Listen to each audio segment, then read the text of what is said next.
Hi, வாங்க ஒரு சூப்பரான அட்டகாசமான ஒரு லஞ்ச் பாக்ஸ் ரெசிபி எப்படி செய்யறதுன்னு சொல்லிட்டு பார்க்கலாம். நான் வந்து 2 கேரட், ஒரு 7, 8 பீன்ஸ், ஒரு பெரிய சைஸ் கேப்சிகம், ஒரு பெரிய வெங்காயம், ஒரு 5, 6 பல் பூண்டு எடுத்து வச்சுருக்கேன். இது எல்லாத்தையுமே பொடி பொடியாக நறுக்கி வச்சுக்கோங்க. இந்த வெங்காயம், பூண்டு, கேப்சிகம், கேரட், பீன்ஸ் எல்லாத்தையுமே பொடி பொடியாக நறுக்கி ஒரு ஓரமாக எடுத்து வச்சுக்கோங்க. இப்போ மிளகு வந்து இந்த மாதிரி பொடி பண்ணி எடுத்து வச்சுக்கோங்க. அதாவது நீங்கள் மிக்சியில் அரைச்சாலும் சரி, இல்லை இந்த மாதிரி இடித்தாலும் சரி, நல்லா ஃபைனாக இருக்கணும். அந்த மாதிரி ரெடியாக எடுத்து வச்சுக்கோங்க. இப்போ உங்களுக்கு வேணுங்கிற அளவுக்கு அரிசியை வந்து ஒரு 30 மினிட்ஸ் ஊற வச்சுக்கோங்க. பாஸ்மதி அரிசியை நான் வந்து 2 பேர்த்துக்குங்கிறதுனால ஒரு 1 to 3/4 அளவுக்கு எடுத்து வச்சுருக்கேன். இது ஒரு 30 மினிட்ஸ் ஊறட்டும். இப்போ பேன் வச்சு பேனில் கொஞ்சமாக எண்ணெய் விட்டுக்கோங்க. எண்ணெய் விட்டதுக்கப்புறம் நறுக்கி வச்ச வெங்காயம், பூண்டு அதெல்லாம் போட்டு ஃபஸ்ட்டு நல்லா வதக்கிக்கோங்க. வெங்காயம் எவ்வளோ கிலோ நல்லா வதங்குதோ அந்தளவுக்கு உங்களுக்கு டேஸ்ட் இருக்கும். நல்லா வதங்கிடுச்சு. இப்போ வந்து நறுக்கி வச்ச மீதி இருக்கிற காய்கறியெல்லாம் போட்டு ஆட் பண்ணிக்கோங்க.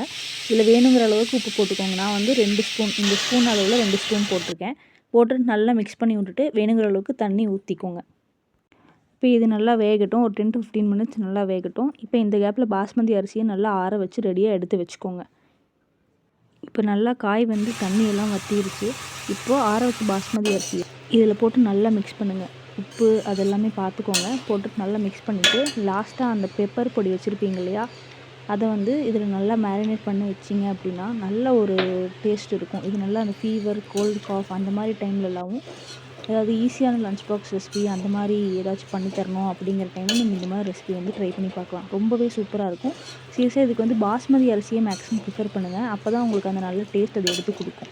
இந்த பாஸ்மதி அரிசிக்கு நான் யூஸ் பண்ண அளவு வந்து 1 டம்ளர் அரிசி காமிச்சேன் இல்லையா, அதுக்கு 2 டம்ளர் தண்ணி, 3 to 4 விசில் விட்டேன். இது நீங்கள் வந்து தண்ணியில் கொதிக்க வச்சும் இந்த அரிசியை வந்து வேக வச்சுக்கலாம். உங்களோட சௌரியம் தான். இந்த மாதிரி பாஸ்மதி ரெசிபி பண்ணும்போது ஒரு லஞ்ச் பாக்ஸ் ரெசிபியாக பண்ணும்போது அதுக்கு வந்து இந்த உருளைக்கிழங்கு ஃப்ரைஸ், காலிஃப்ளவர் ஃப்ரைஸ்லாம் நல்லாயிருக்கும். தொட்டுக்கு ஏதாச்சும் டால் மாதிரி பண்ணி கொடுத்தீங்க அப்படின்னாலும் சூப்பராக ட்ரை பண்ணி பார்த்துட்டு கமெண்ட்டில் சொல்லுங்கள். இதே மாதிரி இன்னும் ரெசிபியில் பார்க்கலாம்.